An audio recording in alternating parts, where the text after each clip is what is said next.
Nonsiabo Adeshamama ha Adom TV sema koso mai mwebre no aso se de beso mo sa Adom TV anyumre nonsia kase semna doso yepa na soso de mu akotene ya betene bi eni aso ye hwa memmo nkoma esom na hinde ho sem so mai Ghana emu mo sofo ensem bia wode ya toja was for Environmental Service Providers Association wo mo din hwemo hwe so ne senti eka bia wode wo mo bia na enche ni nyina obeyi ede ya fi ho no mo nsem ye de beso ewo kase yemu sanso na nananom ya wo no ewo enom traditional area nso sada wo say sraban ne sada mo mro won sraban mo kwantempo no atetia panse ma chepa ye won hwe no won siesie emfa ema mo nya no nko a ne ma hodo bi so no so nam ye wi mu sakra ye so de nya so boni wo my Ghana mu no eno so mo se bebe ko na ye de asom enso hono mo ahye ne so ene Adom FM family color party ne sa ho ne ntino ye de besa de ni a kire mo biem wo Legom Botanical Gardens na de koso no ye sanso twa ho fonye biem e de asom sansim ye bi ka ho ene aboabo no ye de so Adom TV no nsia kase Facebook /Adom TV Extra DSTV Go TV ko no mo a ensem ye chegmo live wo hoshane so www.adomonline.com ko ensem pe ya twere go ma podcast wo so a obenya bietie medin ediokatachi ejis kapa ye ntwa ye hombra ye ba so de ensem si fatie no be shase Afi mention some no wase emfa emamwen shadan chebia Environmental Service Providers Association on mpanyin for dem adebo be tu dwa ekire mo se nema hodo na ho no mo enkoyi emfa mo kura ban ne de mo ka de san woni ti ekire mo se November boso me de tosonso om de mo nema nyina be go no no mate akia e wo aban no so san simie ho no osoafo ya wo hwa me mo nkoma ahenie ene soma hodo ho semeso Ahmed Ibrahim kasa wose wono mo ayenhwemu ne san woni nteka bia ode wo mo bia na enche obechia dama wo National Sanitation Day cleanup asan koso obosumemu ebi koso ewo Krowo, Lejekuku, Ladade Kotopon municipalities. Na we enhihye ya womudi gu akwam sene ho ebeti enam so mampeni John Dramani Mahama ekane botai sa Accra ebeti fine. Jumedi ekoso no osoafo a ono na hwe local government ehunsem so Ahmed Ibrahim ene president Emma Greater Accra Regional House of Chiefs a osanye Nungwa Manche. If you look at the enthusiasm, there was about 98% compliance. What we are left with is to making sure that we are able to provide logistics. When ESPA issued their letter that they were giving ultimatum to government by November 7th, a lot of media houses were knocking my door to speak. I refused to speak. It wasn't that I couldn't speak, but I needed to engage ESPA. If there's a challenge, let's engage, dialogue, and solve it. So we've met them as a ministry. We've discussed a lot of things. I've promised them I'm going to meet other stakeholders and come back to them. So there will be engagement either tomorrow or day after tomorrow. Nungwa Manche enso eboabana abasupa wonhihye odi egu akwanmu ema omanfo esisi womo empatem odi atudwa se nananom ahemfo ewo enkran ade wona ho den ebetasa campaign echi amana konanim afọ de fe gode de badanish e da ka gbaji wo de ma na mi hela bi e ba mo boye e ya bobo yo ba mi se ba mo boye e mo so gbe abi e bi e sado ko ya wo mo bo je de mi ni strong black so mo de akaje yi e project apa ni fe fa e ni tuno apafu so ye modern born na ke je so ke je fa apafu da e bi je ke ya taji Greater Accra Regional House of Chiefs President. Anyway, I'm not going to Greater Accra. I have to have an oversight of it. Can you do that? Never buy Awuna. Never the matter just my father don't border. Your Greater Accra name. There's only one body that governs the whole of Greater Accra, and that is the Regional House of Chiefs. And Accra Mayor, Michael Paporality, one more down the Digimate Dishes, some Kramantam Emo, one moment to me and this Sanchian was so near there's almost a toss or two more, and I'm so more Cocobo, and Master run more for a war in Kramantam Nemo, and Champagne for the Guaco, say, but maybe you're more down the Digimate Dishes, so one more dear, so meeting me this way, but as a one moment to me and so dear, one more than Brabaya to man or much more muscle. Memini de Bia Sanitation Day, our man for a Kabumne Accra Metropolitan Assembly. Ebom etete gates awodo ma siesie enkramantem no ene de ne nso akoso ewon kran na ne AMFo etisi mountain so etete gates awodo wo de omani kire agbobloshi wo mo efri ho no wo de omani kire ye London market ewo Jamestown na abra wo mo ye operation no stores awodo bi mu a wɔn de wɔn nti sɛ odogo bi enu abe na wɔn gu so ɛyɛ adwuma no AMA mayor ɛhwɛ ma wɔn ɛto wɔn shops mu wɔn nyinaa adwitwi ɛne ɛdɔmaba yɛ gata no na yɛ nkɔfɔ baako mmienu pɛ ɛna wɔn yɛ asunti wɔn pɛ sɛ wɔn bɛyɛ wɔ sanitation quarter yɛ bia yɛbɛhwɛ sɛ mmara ne papa yɛ bɛyɛ adwuma nti yɛne wɔn many sanitation officer now in charge, you know, or be picking them up or you take them on your Omako as a Dibiano. You're finding you're finding any Namrano I didn't send your man here. Your Excellency John Dramani Mahama, Nida Su and Nida Su Huna okay say the sanitation day we have Babium. A good idea. Blosi market na ye one problem wa ha papa. Ya kwan ni so nye. Omo be ya kwan ni maye. Omo be ya kwan ni maye ya ho be duye. Wosan so eda edwedifo a womo de omo ho ehye ye clean up yi mu na o kire a womo nkoso amon ho moden na memini de bia bosumi bia ye besim no de edi kan no womo timi esiesie nkramantem na afa ne ntoma pa afira. Meda gbogboshifo asipa say juma ya sha say 2 months omu nyina ba omu de ye juma no say obia to 20 shops mu I think it's almost 10 but obia to 20 shops mu they are complying into ye danyame say your excellency John Dramani Mahama ne nida so and nida so hu na okay say the sanitation day we have Babium no a good idea. Bidin at the Prince of Wusu Esiedu. Adom News. The mantamne mo na mesni krachi yo wo eye nkwanta south mantamne mo Joseph entry awa on so abamane o se assembly no den hie gu akwa mu wono mu a ahonedi emira wo mo ntan de so bia na enche kura no bebo mo koedu.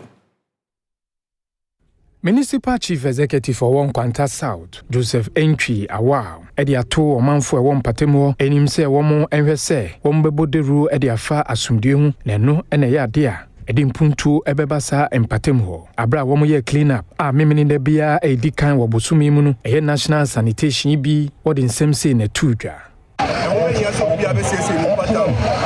Adom bylaws on your gazette,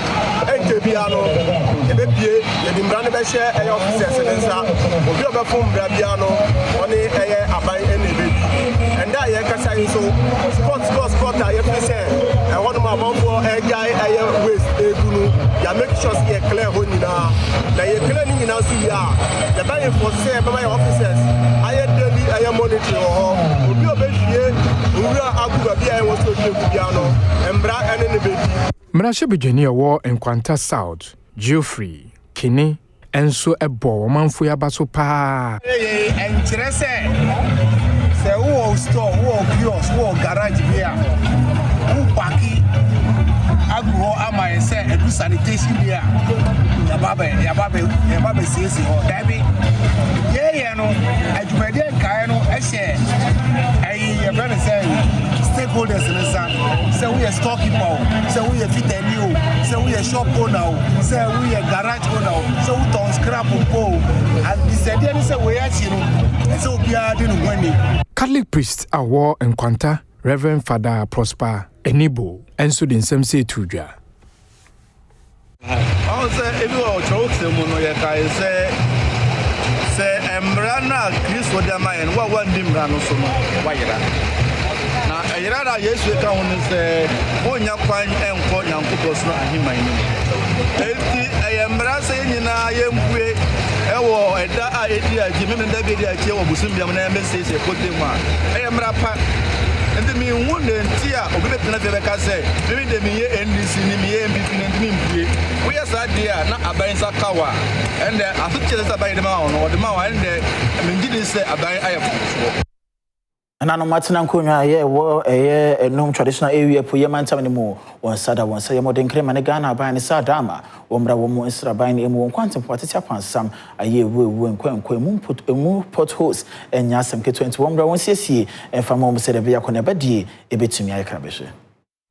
Nananom a wɔn mu onum traditional area no wepo emantam no mu na ne yɛde to ban yi enum se adaroma enum ya wɔmehwɛ ne wɔn akwan atete apansam wɔnyɛ emfama wɔn mu we wo kyeremu di a ɛwɔ sɛ ne akwan yi atete apansam nam so ama ene ɔmanfo ntimi nkɔ ɔmanfo so ntimi mba ɛhɛ adwuma sempa sanso so ɛna ene obi apomode ho nsɛm ɛtɔkyema kakra na sɛ wɔn mu no ne twa kwansini akɔbia bi a ɛyɛ sɛ wɔn mu ɛbra mfuturo nso ɛmbɔ ɔmanfo apomode ho nsɛm ɛngyane na so ekwan die enyen aban yo ba so yi wa hye bo so ba ye kwan na maye enso be sinde wa hwe kwan ya nam so a ye kɔ woki ne ɔmahene ka ho na ye kɔyi enye fe hwe hu futu wo hwe material me say a senge cars bia nam so bia complain too much nti ye sraban wa hye ye bo ondi so mayen na hu se wa ye ne bo hye flood ne yen ye sremo aban a hye ye bo ye sen se onfa on ne bo hye ne emra so mayen enye yempese ye be demonstration ansana abaya abaya maye normally jise amanfo sorry eboko jan etun to sukoko ansana sebi yanu edukrom ana yanu edubejom yesre aban se yempese ye be demonstration bia o ha ye de adesede kase ene ede ma aban se o mehwe ye kwan ne maye di enya ankasa futuro hayen yesre aban bebre hayen pa yo ha maye Ozi nam so cars bi twa hu an futuro nko a yo ati ye stress ka omo mere ntama ye wo mo a hwe dan ka fe fisi we dan futuro penti dan kranche futuro di sa kwan ya dan e wo kwan hu nyina akọ bi adam a omo nta ade nyina omo ntimi hwa white shirts nyina dan red shirts nko a ati kwan de very very urgent my passes one be no be from my ɛho ɛna abahema fu bi nso so na ma no boni twetwe nkoma wɔdom ne nsem si episo Kwana sam de hayen pa because sabe ya papa mo ye kuafo e na omo de hwe ya na nde ya nyina bedum pempen so etise enti ye nchirefo no so na wo se ye hwe kwan mo na omo dua omo no man na ometimi dai de akoto ahwe ye ma no enti mi nkosa normally omo ne ma nyina ko usu ne ma kura kai bia no ho be ye de obefa enti wuntimi mfa ne bebre emfi afuo mu ho kwan yi de in fact hayen say community say wa around say eba say obi yare na say de ne eba clinic wa ha say ya esan say kwan ni nyentini ebedu na say akoye Trano eno eyekru e obibi ani anwa so be kwaye municipality atoye tifodo mantam ni mo mebna wo hono mo ebo aban no abaso pan ye se yi bebu no se wono be mesty crachi emfa mo mo so ni nyina mu o se wonya adwuma enye sanso na mpuntio enhyedan ko so wo mikro ni mo Emuna wono mu ewo kyira no eno eye efemagudi kru bi ewo bibie ne anwa so bekwae mensinu mu atoye tifi mantam ne mu enei ede abasobode ekwa mampanyi John Dramani Mahama wo kyire mu dia se na enei wona ba mu yi emebunu anasa omanfo wo ho sisi wo ho so amodeda miaye ahodo no wono mani agye ho pa we eno ode wono mu aban krachi pani so eye mfanto ho ade kronti ma yato nsafre woni se appreciation ena asidakase ena yede magana mampanyi eye his excellency John Dramani Mahama asida chenche asida mu odru na edi ma no se MC appointment edru so no woni ehwamo na watie mrantie watie ase na watimi amaye babunu asabe oya blantie mrantie ina yetimi ko nanum etimi ene ni din sawso oyo obi so obuo ema nananom ene amahene mu otimi ene ye adwumantie ye frem a eye boko asida na edi ma President John Dramani Mahama ena chief of staff wura Debra Judo Zebra na Ghana mam panyina be de chire nenso sa wono mo bo mampanyi abaso ewo manfo ne wo bu mudin no sanso so na wono mo ebo na chi ni nyina ne se ene ma hudu bi wo ho a ehia wono mo o chire se asempanyifo hwe no do nansi fam no ye edema wono mo bi ene enwuma sem sanso so ene mpuntudwuma no eni chira no ho me electrical engineer mom degree and I'm say 4 good years in tie nye dwuma nye so ati say we can say o see enjai tie dey enjai say otimisi police station na wo ha say etimi aboaye national apprenticeship program no obema omodi same trace for ni omo mbeche etire ni sane mani na ebe say ni say obema na ide approval ba say oba be see 24-hour economy market wo tira no enti ye be say enumanimu ya say de be ya marketplace no enye da bia bibie ni anwaso ana bekwai kwanya biba isre MMC say o masa kwanya no ebi emra yempeswe so Impendo do na na ba no wiemo nsakra ya do mafo no yetama ye ne yekoho no yensu eto nsu yiri nsem ekoso e wo mayemu na nso ne Adom kase ye hwehwe mu ye de ani akire mu wo agbobroshi niam ekoso ho no mo ye de ani de akira pensen mu ehyewa e de mafo ho no nyina ne ababoa no a ye de so baabi a wo no susu mframa annim oba hu se ho ba ye sesese beta we are upa unfafa no kwan so wa ade ne tare mframa biara te se ya ba edwuma sana we ane na ne yadua ya lucky den utumi so fa ne so oba kwado butam do ba me afa no kwara mframa anko mframa no ti ne nyina ya brema ye akwara no mo be presa oba hu se hwe nensa na se ya fe akwara no no sana ya we no say o si no na ma ne sana aye to say mpompo sana kopa no na e bi a e wo kibru no mu you say ene ma use you know ene na no on you say ye sheda ye den ashi nya say de wo be ya ma use you no kra ya re ma ye nkasa. The air, you know, is not static, it's dynamic. And so depending on the wind speed, depending on the wind direction, the emissions from this burning could move into residential areas, could move into other areas where you have, you know, humans, and it will have impact on them, especially if they are not, you know, protected. More Dr. Ebenezer Mankwa, a Free University of Ghana. Chimusem Yami Abitisa Bubloshi, a one a show no a yasronko. I de apomodin how can see at 2 months for so. A number of Brinaka Kabum, a show no a dosso, and from a papa and faho. One way to one swa. Onquire Sabia 101. Yeah, mono, the and say ye install and answer ye the device beer and a chair. Send a temperature and send a heat no at here. Yes, and saying go for them any hospitals. Now you check send a heat in it here. And this is also between their bro. We are crying as a cinema. Ewo a abobloshi, for instance, no. We have seen a woman dying at here and heat in by Gina Dynamo Ancasa. And yes, I na John Crentimina. And Crentimina, so our phone soon to Mina. Ablution don't the powder near their Google home. In your life, a heat, no. And the powder no try some bestiano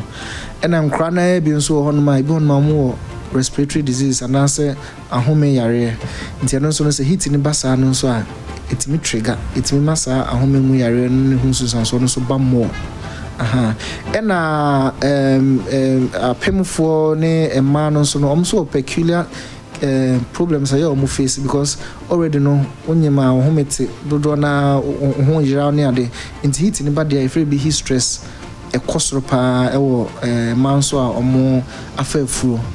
e bi ni say ube secures and answer ube bobo kios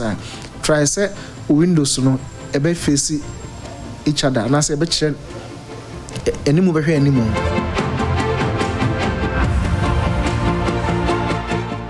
Yibiti Environmental Protection Agency, Upper Urban Gohosa, so be a bonny trimu pose, a wimbet me asakra, a wagubloshino, and yene and a sadi NBC.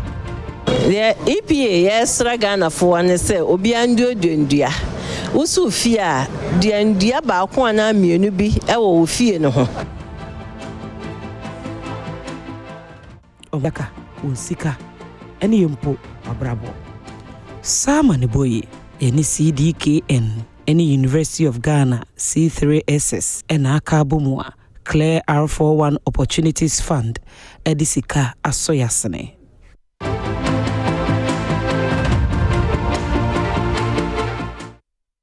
Nation and so Sabo Blushi, Sancho Muye, Ninano, Yamani Boni, Prince Usu, Sedu, and our dear children, Babonina, we hear a child, ya quite so soon, yes, our voice number, dear my info, Nayan Twayan, some no as no paniba, in Pendot one and what Tabo Dopuro, at the far above for Infidia, Dr. Essie Kabuki, Okansi, on so at in Crema, and maybe my penny funina, say I near Puyam Pussy saying about yen so many offended you may answer better Mabua, I'm your home point to I.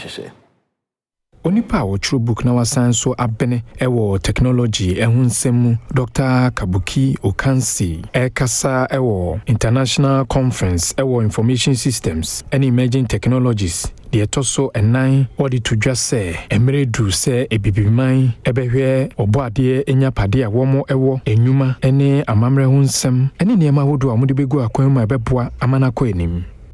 suka odi eduma ma Italian man be baby. What you say? But we shall wow dear no. Kwesi men sabanya juma. Ama su banya juma. Kwesi banya juma. Nti yen drink asana e. Ohu wo beka say ade a me ye me de juma ma hwan. Ejuma pa no yan kasa na ye be ye obi no be ya mai. What you say? Nti e be say ye bibia ye taste. Ni ya foreign. Ye hu ye de ne kasa enye fe. Ye be kita bag no e wo bebre. Sesi no Ghana for me back say nti me the say ha say me free mother say me fair sesi Ghana mass so bi omo ye wedding obo so mo share traditional say enu na ndi adwuma ba one time anka boy renant omo to sit down because ye baby aye ye pe na abrofo na ye be ka say ndi adwuma e be say ye kasa na ye say adwuma nti ye sorry Osan editor Ghana for him say asone nipa say eye local fashion craftsmanship eyade a eye pa e bie kwan e mo manfo enya anwuma e mo man su konanim ani e say ye youth no omo Africa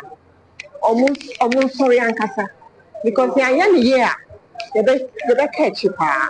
you say Ghana ye do what time other things but say na say ye too in fact yes, America is a fly crab. Lion to catch up, lion dominating. Because Obian only an omudi brand. So, see, I say Africans in Ghana.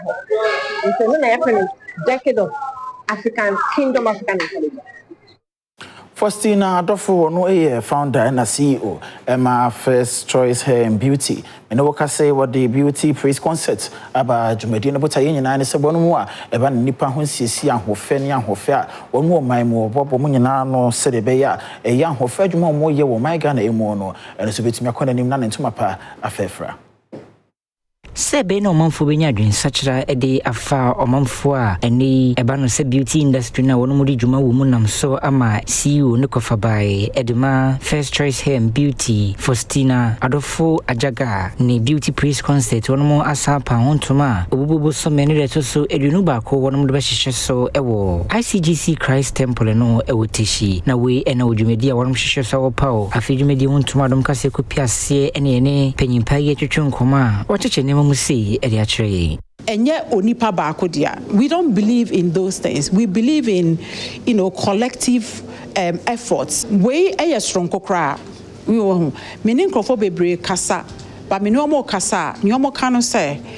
sani obisa no. Ni omo kanu say ni amo ba be ye difference be na ewom. Na me catch omo say difference ewom no say we beauty industry bibi enye enipa baako bibi. Most of the time no call gospel concerts ni other way na. Okay say asumesi na ye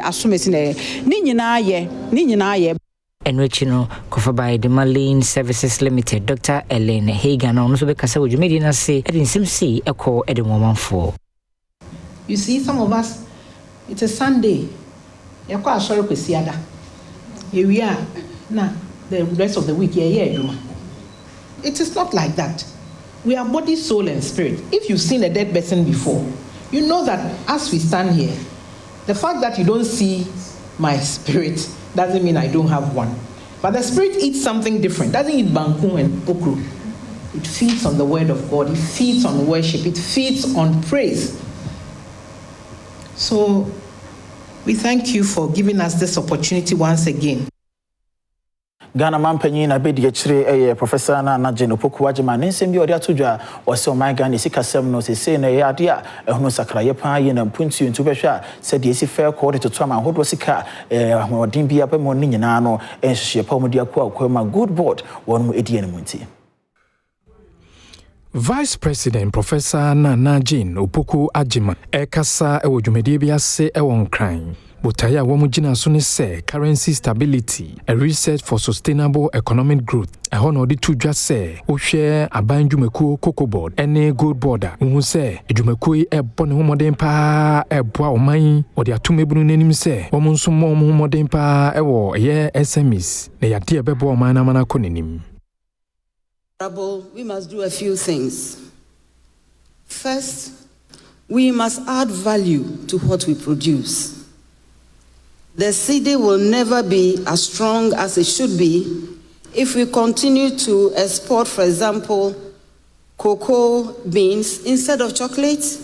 bauxite instead of aluminium, and gold dust instead of jewelry.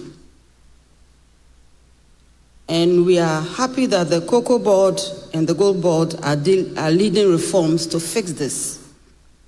Every stage of processing that happens in Ghana keeps value here, strengthens our city, creates jobs, and adds to our dignity as a people. Also for our no hwe enyinema hoden ewon nsem so ana wo so kasa nipa wono ne ginemu kasa ma no advisor edema asoye no Ishmelaka edi to just say aban no ene stakeholders aka wono abom ehwe se enyinema hoden ewon nsem ene cedi no ebegina na yade ebebo o man pa mana konenim. But what it means is that these are leakages. It costs money to produce the power. Since 2015, we see more power coming from IPPs than from VRA. It costs money to do transmission. It costs money to do distribution. So if we also don't pay, what it means is that we are contributing to the legacy debt. So since January 2021, 2025, government has decided to implement certain policies to address some of these factors I've mentioned. So one of them is the issue of IPP renegotiation. So the previous government started the renegotiation and actually obtained a discount of $92 million from the IPPs out of the legacy debt we had.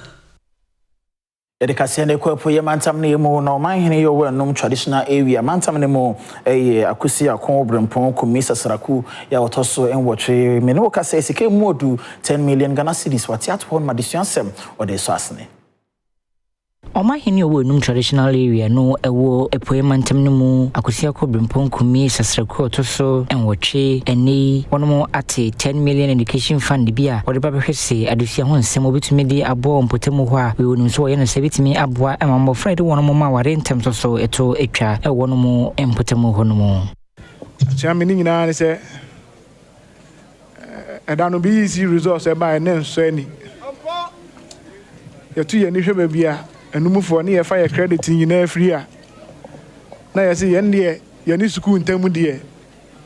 papa achamende sisia we are living in the past glory entumi fa ye sense ye bon ka se enum a ne enum ne tete no ono ani ehun se o mind ache ekuta ye mbabu no enti se ya ma ye ni anko wo ho na ye ntu ho na mo a o mind ni dache ebisia o ha biemu no na de ye pese ye no acham ye the result e be kire o man medam bahina se emre mo ka me ho ye tumi ya education no ebi de anibre ene ani odin ebe tu na mo a o mind ni pro sompo obekọ nanim atiame ehon na titiri ne ntini bia ono so be page medina se ebo na abaso se eni odwene emofra yi di ho a for 20 say wabo ato wo dem wono ma we wonu nyina ekire dia eyade betimi akọ enimu abo manfo. I followed with admiration the efforts of the Adom Traditional Council and the Ekusiaku to promote education, preserve heritage, and support social progress. These are the true marks of leadership and vision. Let us therefore continue to invest in the things that build the future: education for our children, empowerment for our women, opportunities for our youth, and improved livelihood for our farmers and traders. Nyina sansemi so yen twan ho yen jabo afon krato ye ban sem ne bia ka kira e de besom. Mesanso mo akwa ba member Adom TV anwumre no sia kase so ma yen to a yen sem no weso na denche moments na nadmo won mo mpanyefo e de nkra e ma ne wona etu afuma gudie wakwatia se won mo sase a won mo eye adwuma woso ani nyina na sese no na mo nya ne sa ho mo mfa ensisi se de be ya ensu nkoto na embeyiri.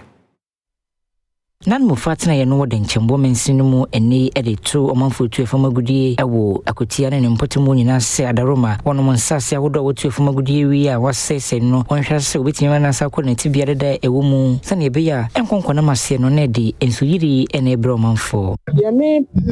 kan se ese nyina ye hwe ho so yi asembie ni ho emfa ni pa account ni a account so instrument na ho enya hwe until the distance from the rivers I say they making sure so ombedi so na so omutu omo agudie ni wie so a omo reclamation no enu de hia pa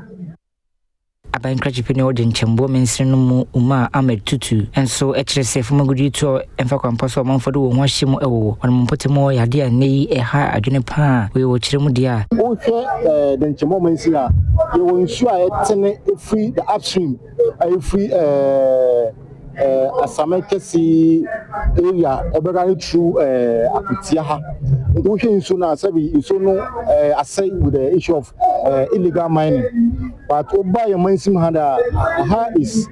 with mining but yen ye de nkyere nye illegal mining nti ama nsu no asay free eso ho no nti ye pese ye sre na aban ehwe wo ma mo ye djuma e wo nsu no na it me kebom in fact looking at akutia who are sabi ebe to say wo djuma e wo nsu ho nya dia be jawo because the parents were my own clear say anybody who is mining in water bodies who are yoma mrano and ubedi ekrakra no hene wo achimta krase wasabere ma owusunkiti otosumiensa aso dinse mo sei na tudwa ona budisi ye besre ye be pese takrase ye ni mu DC for DC ebehia sanse kwan a mo de ye faso for mribia etwam ekoya benefit bi bia free GCD say we are small scale money omu ye tributing lances work ewa ha GCD 80% fee minus no ho in corona yen sa ase no ye nya hwe fee sa percentage no kwan ben ye be fa so senti sa dia ye yen pen fo be obi a mo dia asase be man bia be me ja adwuma no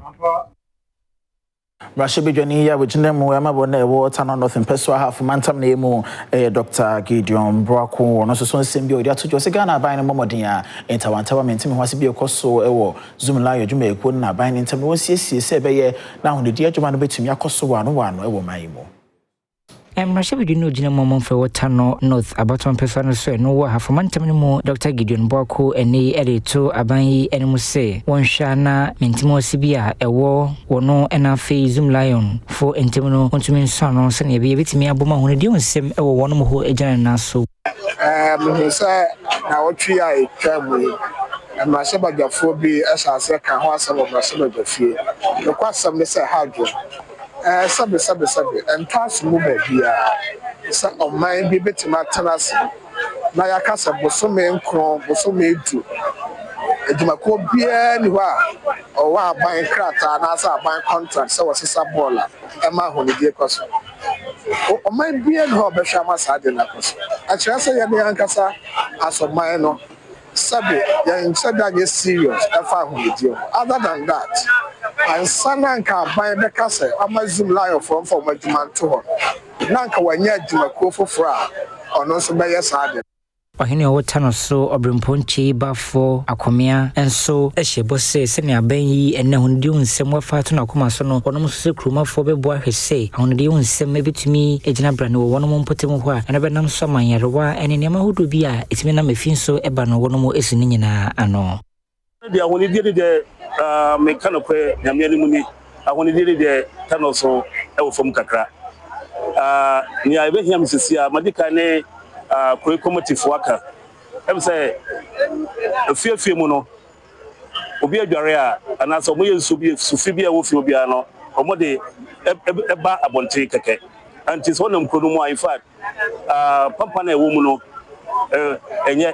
mantontom ne ade fuye bebre timi efu because of say so na omudware na itimi ba bonte kekeniti eti mesre tanoso madika ka kire omo de mesre senka obi abebo modern na watu manho ketwa bi e wo de fitire so udware a safi no be dey so de betimo kota mu se ne be ya entimi ema bonte ma entontom ne pampa no a enye no ebeba abonte Afutu akọ de magana de hye se njuboni sanom omomodin aso betumi atwe won ho efin wesanse tumi nya susosbone e wo se de nipa esifadwene ene futu akọ magana manfo nyina se wontwe won ho emfamfiri enubone sanso so ensa ene ayonkogura emboa wonom ehu ase wonom tumi ye ne sa ebeboa pa ama wonom adwene mutimi da ho fan na osanso enyini ache oboaso municipal health director Martin say safuno de sansemwe etuyamane boni eniwa bra wonom de health screening bi hye so ede momanfo. Oh, mental health, like I mentioned, who compare best 10 years, 5 years ago to now, as you say, I was sort of a change those times. Say you book a contact. We are see how we are celebrating say and only say yes, your mining community and a mining community. So we need obu na ninsemubi. No one feels can see na basa and a mining community so prepare no so say omne ma ne merima nkutamudie no aya itimi de sa how ye den eba bu ho a na oni oberima bi ho na bi aberima na ntutini yi obu ho so nya merima nko obu ho so na oba no oni oba ho na oba no so ntutini yi nyina de adwum how ye den eba Enwechi no Sunday to manfo nyina nim se mrano hwase obekọ ayaresabia ne hwehwe wompomo ama wono na se bibi wo ho a apomodi adwuma efotimi ehunu ntem no aboa aso ano ede ama wono entre ka se obi bi o wadwin ha no omben apomodi aso e ben no oba e de nkyerɛkyerɛ counseling ani se hunya se ye de betu aduro so ama no ho atɔ no currently per records na emerima no dos because say mu nyina ni emerima no ebinum wi ebi so num tramol ani abonsam tawa ne sa no ekeka wo nyina ebi so atɔ ensa numu so there's anti ohwa emerima no de ne ye de ndoso chemba sisi ye nkasa obi abodam se woni adwumakuo bi wo ho ana woni workers ho ana se woni adanse asokwa wono mo ms nikrachi abedakura ne se bi odi atodwa o se ade ba akwa etete ne na ha ne pa no sede galamsefo wo mu kokoafu wo sai no Abankachi peni de momanfo wadanse asokwa Albert Dakura eni ayade no ho adwire ne pa ne nyina enam senia efamagudi tuamfa kwampaso yi enam samo nsase nyina asese obrona dom kasema ne boni azike no menyo twetwe nkomo wabra wono mode won assembly enhye de hye so na panyi editudwa se illegal mining galamsey bakase me man sinema ha no ebi ekoso na hawa ede eba no yese hu se kotia ye koko insase na ye de beye ye koko no ene yemme ene ye enobaye bia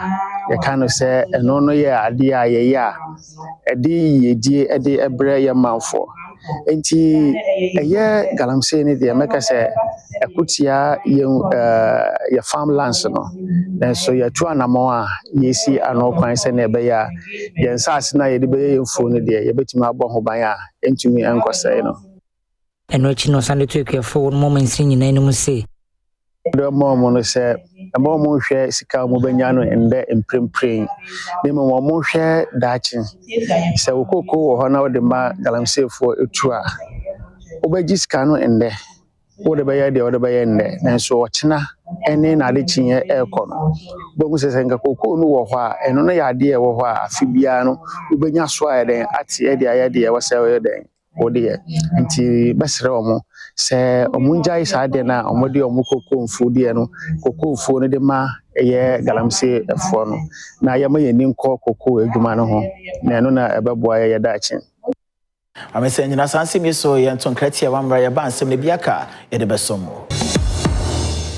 Some of our Adom TV and your no see Akasi, so I feel my FNE and Chiro my gun, Yamra Shibi Fina. What you say, I dear Cinema Dwana, a course, so my Yamra Shibi Fina, San Honinteno, a year, Manibonio, Honum, Jumai, Honum, Hinapos, a couple of Opinion annual. It was said this week in Parliament.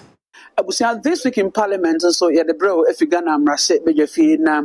ensembe na ban e ba betudwa ewo eye kwaye ahodo mu a yetu agudie ewo mu so bo ben na domkuma nso de bo eye aban ne nyina no yaboabo ne nyina no na ye de bro na yato ne din se this week in Parliament na me ohene amponsa kakabo mede ensem no edomo ye maame abena osaya asare na woye the Public Accounts Committee jomtinani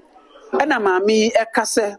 sa ohwe niam akoso ewo the Electricity Company of Ghana na sike bi ekoso na omanfo nso so eho akire mo na adwumakuo no eprese omanfo no besan etua sika no no kyese nyade a eda ne kwamu na mo sika twetwere bi a wona ese no honom no wona timi krakra sa wo sika no betimi aboa na hu nyampo se wona ba beji sika ofo ewo Ghana fo ensem we nyina no Public Account Committee ko asetena and then some no ecopium say and I am no a kind. Our local power producers are charging in USD and causing us to realize a net exchange loss of 8.3 billion Ghana cedis, which is even more than the government grants of 6.6 billion Ghana cedis that government gave to you to pay the IPPs. I still don't get it. Oye no na yewura Samuel Atamel so no enso so ete eye abedwa no so no nso kwase se de aneoma koso na sika empanifo mfa won san hyase na won no won hye kire ewo eye the Electricity Company of Ghana no woni die no e ade a emfa ne kwemu. 9.3 million was your budget but you spent 12.2. Staff fuel. Hey, did they drive around the world? Budget was 2.8 and you spent 3.6 million. Communication expenses, ECG, their budget was 4.2 but you spent 7.9 million. Consultants budget was 40 million but you spent 58.6 million. All these you did it on your own without even board approval. Industrial relations. Your budget was 2 million, but you spent 13 million. Stakeholders' expenses. Your budget was 3.1 million, and you spent 49 million. Champion no na wada Ghana mrase bejafia say yewura urban kings for Samana Bagben na wadi to dwa na wose ade amrase bedwa no emra wona bo se oba ene eba enemu ene obema nemu no ne nyina no behwe na wade ojuma ensemu nyina ba na nchinu ahwa sorry e wodom kese ene dom kuma no afa ene opani no ede nsem say ede tujwa. The new government indicated that they wanted to take it as a public bill. I personally disagreed. I made it known to His Excellency the President that this is an initiative of our people in the House. But because a lot of work has already been done, we think that it's going to have smooth process in the House because both sides of the House now support it, and His Excellency the President has given indication that he's ready and willing at any time that is passed by the House to assent to it. Yewura governance Kwame Abuja opinion no na wohwe yakwan ne yakwantempon so na ode tudwa na wo kire se wo contractor bi a yede aban adwuma ma o se kosiesi akwan enya ade a wo twintwan wo na se aban ebetu esika bi ade ama wo enunti bo homoden na ye odwuma na bra na beji usika nsem we nyina to dwa se eye big push project a wode ama nkrofo no enya ade aban betwintwen sika no ase yewura governance Kwame Abuja nsem etudwa e wo park asete. The law says we pay them in 6 months. We don't intend to pay people in 6 months. Contractors don't really care whether there's a clause in there or not, and we are determined to use the big push as a template to start that. Pay them within a reasonable time. Then they can go and actually retire their indebtedness to the banks or the financial institutions. Era kwabnaminta akando no na woye apomuden so afo enene ode tudwa no no so obokoko no kyerese hospital bi enam ena chese woni gigi ska wa ya for abra sa ya for yi woni kuta ye health insurance na woni de ba wan so ye na no chese e ade a etiamra health insurance na se bebre wo ho national health insurance ba ko na yakato aban twasika ni binu akodi mienu na yenten ntua nti obetine se ntua ya ka wo de wayi be kwani se ntua miensa yes tariffs ne kra no enye realistic tariffs na ebiem so eye co-payment de ka illegal payment a de metimi account law say hospital bia health center bia and chip company bia amoye sa no mesere won omunyai because Dr. Victor Asaribampo ayo penia no na wada national health insurance ano na penia de tudwa na wo kire mu se e wo mu se hospital for ebi eye ade nanso ebinum na nsebo kwan so ejiji omanfo bi sika no emfa kwan mu onam sa so ebom kokose Jina wona to ne se woni etu won so sa ni nyina ka hu ya ye hwe there were audit clinical audit team a omko health facilities a omko hwe za ni amani nyina yes sir ni amani clinical audit teams so ye ma you say wo ye bi sa se ni ameka ni brand ni be rules and regulations for say health facilities ni sign agreement e kire ni SCA don kuma wo Ghana mrasebedwa fie na wo kire se nei Omampeni John Dramani Mahama edin a wabose openi anidin ede po Bafobonia wonu nkotutu nano no mbeye Chief Justice no enya ade a woni peneso notice that the minority has served notice on the clerk to Parliament that we have a motion for the Speaker to consider the suspension of all activities, both at the Parliamentary Select Committee on appointments and the plenary, and anything that has to do with the consideration of the nomination of Justice Paul Bafoboni as the Chief Justice of the Republic of Ghana, having regard to the fact that there are a lot of uncompleted issues regarding the removal of Justice Tokono as the Chief Justice. Chamini owo Ghana mrase bedwa muhase yewura urban kings for Samana Babin anode ato na wakase emrase bedwa fo a won ma emrase bedwa hase embedi odwuma no e ade a eha oman ne papa na sese de ni obe ne se emra no se ne emra no e kire se we emrase bedwa ni na se wuyi na makomako edunum na wa ma medi odwuma e emrase bedwa fi ha na ononso so a wanka bibia anhwe no no ode emra no ebeye adwuma ne I always take account of those present. I'm not happy with the situation. I'm saying this for the last time. I've given directive to the clerks at table. We'll be taking action to make sure that we compel members to sit or to be considered to have vacated their seats. And again, I buy and I what the emra at the ababeda masebejano say one sans and yememu na ninano 80 me emboa na omampani to me obet me at the night at the akasa yanko na yanko to a good year or kwayemuno ninano bet me at the ayifro. If you recall in LI 2462, which was enacted in 2022 to ensure that environmental management principles are legally enforced in mining operations in forest reserves. It was obviously a public outcry that led to an amendment of that LI by deleting regulation 32 to effectively limit the powers of the president to allow mining forest reserves. Amenyina sansimi so kasia mede asom ye don hwere mefa ni nyina no wensi mobofo adwumayefo nyame nhira mo pi medin edi okatachi eje skapade asembo modin ase apos papa student hwe bia kira kwan na fa hwehwe wo se makra